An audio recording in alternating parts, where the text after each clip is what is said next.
उम्रा ज़ायरीन के लिए नया सफरी हदायतनामा। सऊदी एयरलाइन ने उम्रा ज़ायरीन के लिए नया सफरी हदायतनामा जारी कर दिया। साथ ही तमाम टिकट बुकिंग सेंटर को भी हदायत जारी कर दी है।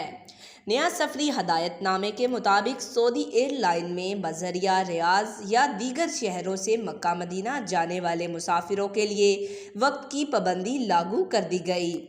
हदायतनामे में कहा गया है कि मुसाफिरों को डोमेस्टिक परवाज के लिए 3 घंटे से कम वक्त एयरपोर्ट पर रखने की इजाज़त नहीं होगी।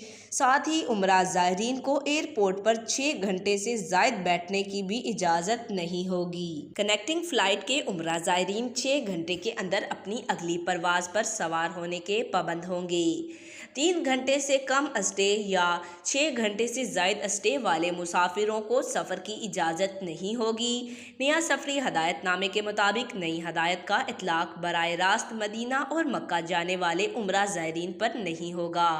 आज तक के लिए इतना ही। जाते जाते आपसे गुजारिश है, वीडियो को लाइक करें, चैनल को सब्सक्राइब करें, दिए बेल आइकन को दबाएं और कमेंट में अपनी राय का इज़हार ज़रूर करें।